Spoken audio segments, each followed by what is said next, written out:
Alright guys, so sino ba sa inyo guys merong Honda Beat na motor? Alright, bali na-experience kasi yung issue dito, yung palya-palya, yung hagok. So ang dami ko nang ginawang solution, nagpalit na ako ng spark plug cap, tapos nilinis na rin yung TPS dito. So same pa din, so lumalaki na yung gastos ko. So halos wala pa rin nangyayari, hindi nagiging permanent solution. And then pati fuel filter dito, fuel pump, nag-try na rin tayo pero umano pa rin. So ang ano ko dito is parang possible ECU na siguro, kailangan ng remap o ano man yung ginagawa nila. Meron ako nakikita sa YouTube nun eh. So yung ibang mga technician o mekaniko. Pero anyway, may sinusubukan ako ditong tawag nito solution. So yung solution ko, nakita ko lang din sa social media. So dahil technician tayo, giinaya ko. So ito pala. So medyo paggabi na at medyo pa ulan-ulan pa. Sana ay malinaw ba to. So bali ito yung EOT sensor.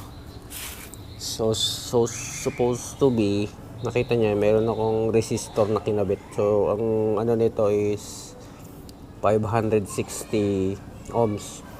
So ang color coding nito green, blue, brown, and gold. Basta 560 ohms. Okay, pwede naman i-chat GPT para for confirmation ng color coding. So ang ginawa niya, 2 piraso, siniris siya. Hininang ko ngayon dahil siyempre technician tayo, yun, hininang ko. And then 4 bypass to ng EOT sensor. So tingin ko dito may problem eh. Ngayon, so 'di ba kapag inano yan, tinanggal, so magkakaroon ng blinking engine light indicator na 7 times blinking. Pero dito sa case ko ngayon, dahil nilagyan ko ng resistor, bypass siya. So nawala. Wala siyang blink. After nito, tingnan mo.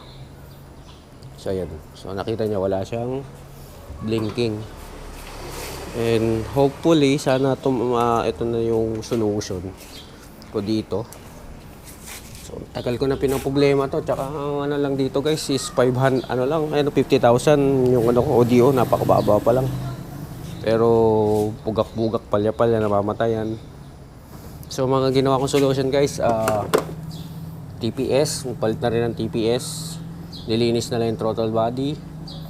And then nagpalit na yung spark plug cap, fuel filter, fuel pump. So ayun na, halos lahat ng mga major regarding sa kuryente is ginawa ko na. At the same time, binaklas ko na rin din yung panggilid ko dito. Ayan yun dito, yung side cover. So nilinis dahil possible baka si ECU, so nilinis ko na rin, baka may corrosion. And ito yung last na solution na naiisip ko. Sana ito lang talaga mag-work tong natin. So ang gagawin ko na lang dito, tatakpan ko to ng electrical tape. So ayan, may electrical tape tayo dito. Tapos ayusin ko na lang yung wiring. So naka-bypass na to. So ito, wala naman polarity to guys, pag ginawa nyo. So ulitin ko, 560 ohms. Okay, sa digital kapag nirip 560 kilo ohms sa sa tester. So basta ganyan magiging itsura niyan dahil naka-series siya. Ayan, hininang mo. Tapos no polarity, basta isalpak mo. So wala siyang engine light. So kasi nakita ko lang sa social media yung solution yan. So kita try ko. Sino ba naka-experience guys? Baka naka-experience kayo ganitong issue ng Honda Beat. So common issue to eh. So Honda Beat, nakakainis kasi nga magpalitan ng motor eh. Pero syempre manghihinayang ka rin dito sa investment mo. At napakababa pa ng audio ko, 50,000 lang. So marami nang ginawa. So sana tumagal. I know na talaga sakit to. So baka meron kayo nakaka-experience yan guys. Comment down below sa comment section, babasahin ko. Ano mga ginawa nyo solution, ano mga ginawa nyo. So any tips na rin guys. So i-update ko kayo dito sa susunod mga araw. Kung titino na siya, kung hindi na magpapakita ng ganung sira.